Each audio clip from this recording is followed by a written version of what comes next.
Hi guys, welcome back to our channel. Good morning, good afternoon, good evening. I greet you all according to your time and location in which you'll be meeting this particular video. Yes, my wonderful viewers, I am back again with another update. So guys, I have a video here I would like we all to watch. But before then, if you're meeting my channel for the very first time, you're highly welcome. Please kindly do well to like, share and subscribe. Leave your thought on the comment section on this video and let us know what you think about this video, and I will see you towards the end.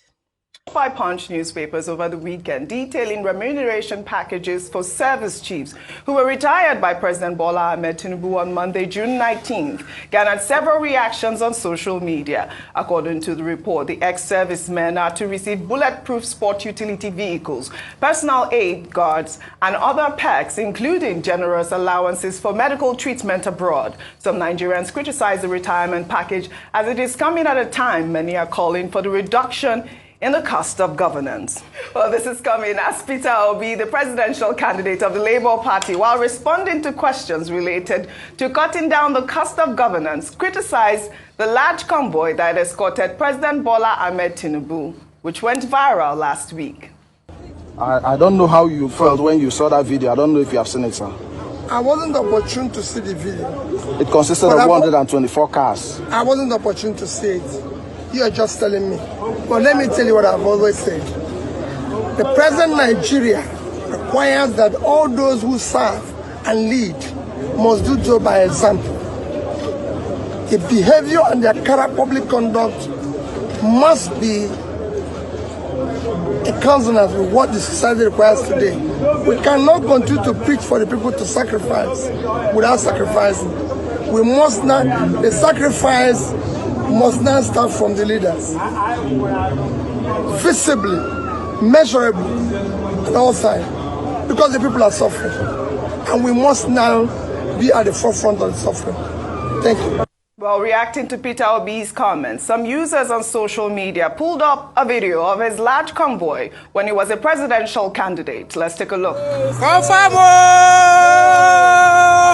Jesus! Obi for life!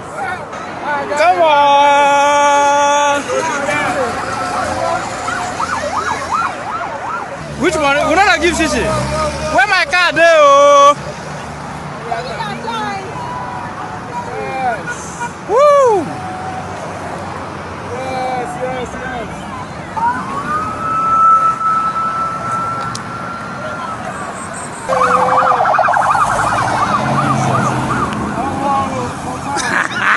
Our president! Yeah, intimidation!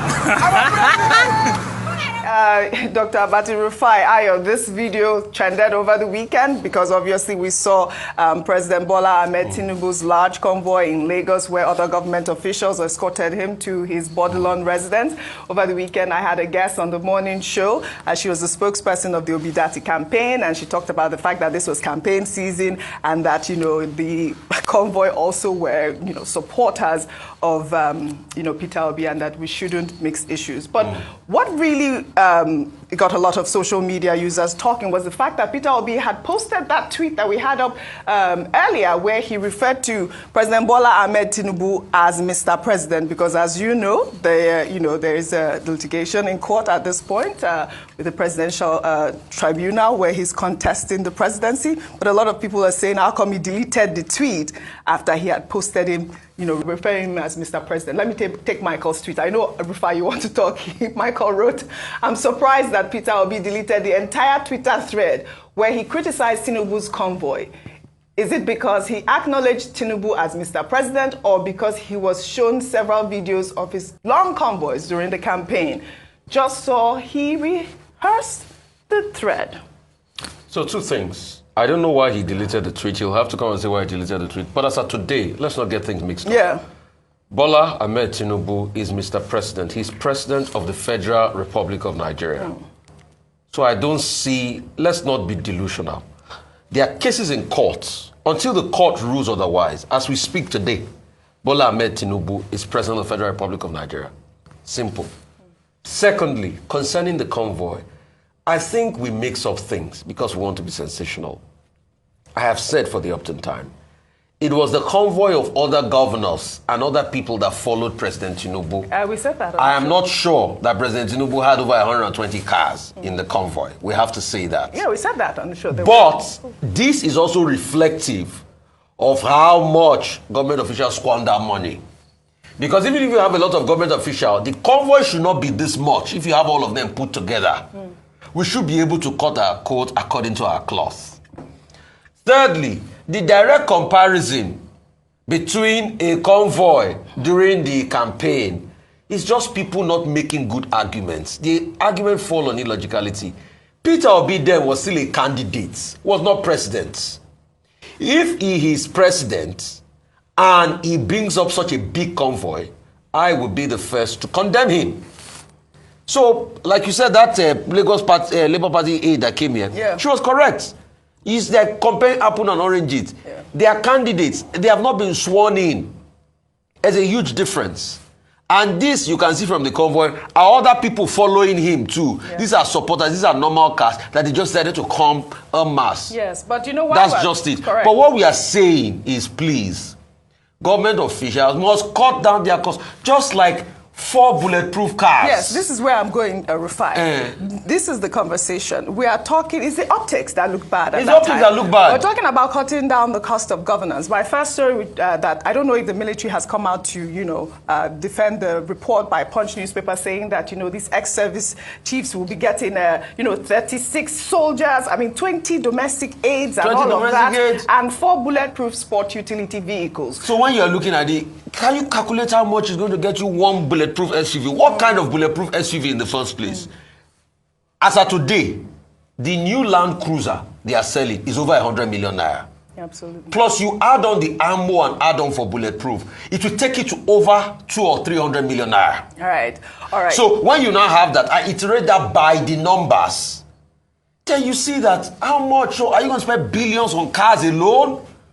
In a country where people are suffering, they can hardly earn 3 square meals a day.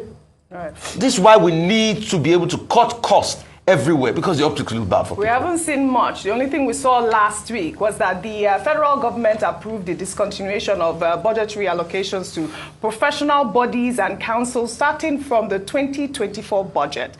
There are at least 25 professional associations or councils in Nigeria that are funded by the federal government. Some of them, like the Advertising Practitioners Council of Nigeria, and under the Ministry of Health, the Nursing and Midwifery Council, the Pharmacists Council of Nigeria, and the Medical and Dental Council of Nigeria will all be affected. Ayo, this was a shocker for a lot of people at the time, because people are saying, these ministries, these professional bodies were funded by the federal government as well. But this is a step that we have seen so far. And it was a meeting between the Presidential Committee on Salaries. It was their 13th meeting, and they did that budget cut in the 2024. So Oji, whilst we praise this, these are still low-hanging fruits. We're waiting for the major ones. We're waiting for the major ones that would make an incredible dent or affect significantly cost of governance. That's what we're looking at. We're looking at the number of aides, salary structure, transparency of how aides are remunerated.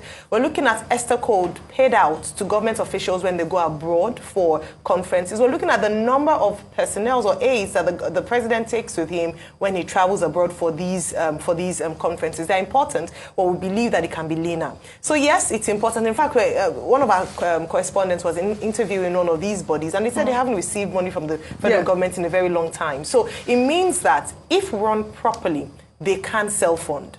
They then become more creative in looking for ways to fund the association. So through subscription monies, through going out and actually looking for money to run their events. So great one. But that's not what we're looking for. That's not enough for us in Nigeria. When we're looking at cutting the cost of governance, we're looking at the president's office. We're looking at the amount of money spent on overseas treatment. We're looking at the money spent on overseas education for their children. We're looking at largesse, monies that can be that can be saved. We're looking at the over-bloated civil service and looking at agencies that are duplicated and performing exactly the same function or complementary function. So good move improve, but still not good enough if they're asking us all to sacrifice. And we see Nigerians sacrificing on a daily basis. Let it start from the top. Well said, Ayo. Dr. Abati, your comments on all the stories. Okay, a number of issues. One, about the severance package or retirement package, as it is otherwise called.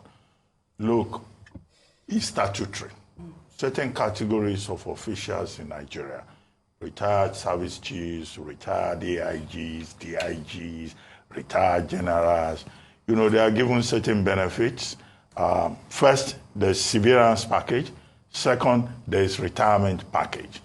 Former presidents, former deputy governors, former governors in various states of the Federation collect all of this. In fact, the remuneration for former presidents is even reaching into the annual budget. At a point, it was about 70 billion naira. I guess the whole idea for service chiefs, for retired generals and AIGs and DIGs and senior officers is the whole idea of making sure that, okay, they constitute a reserve army, you know, a reserve force that can be called back if there is any emergency in the country. But the problem we have in this regard is that we have not had such emergency that you see the reserve force being called into action in Nigeria. So the principle of it is one thing. But where the problem lies is the abuse. And this has been very controversial, particularly at the state level. When people protest that, look, how can a man be a governor for just 4 years and you say he will enjoy benefits for the rest of his life? If he is entitled to pension, pay him his normal pension. But if you look at the protests about these service chiefs, it's about the outrageous nature of what was reported in the papers. What will a man do with 4 SUVs? I don't know. Because what the statutory provision says is that those SUVs will be changed periodically. And then the man who has retired is entitled to medical care with his family once a year. Abroad. With children. Abroad. And then what will you do with 36 aides and cooks and all kinds of, you know, just living office and living like royalty? So Nigerians have every reason to feel outraged by that. But the principle is different from the abuse. So is that abuse that is the problem? And a number of persons have come forward to say, oh, this looks like some form of a political settlement. Now that is deplorable. That is unacceptable if that is the case. But statutorily, there are many persons out there who will serve Nigeria for just 4 years, or who will be chief of staff of defense or whatever for just 2 years, and they will be collecting rent from Nigeria for the rest of their lives. And that is where the average Nigerian is angry. Because the average Nigerian will tell you, okay, why are we, the ordinary people, we people that wake up very early in the morning to work and put in a hard day's work, why should we be striving? And some people will be collecting rent from Nigeria. The other leg of it is cost of governance, which is about the implementation of the Onronsaye report, which we're told, okay, an attempt is being made now to cut subventions to professional bodies. Well, many of those professional bodies have said it is not true, that they don't collect any subvention.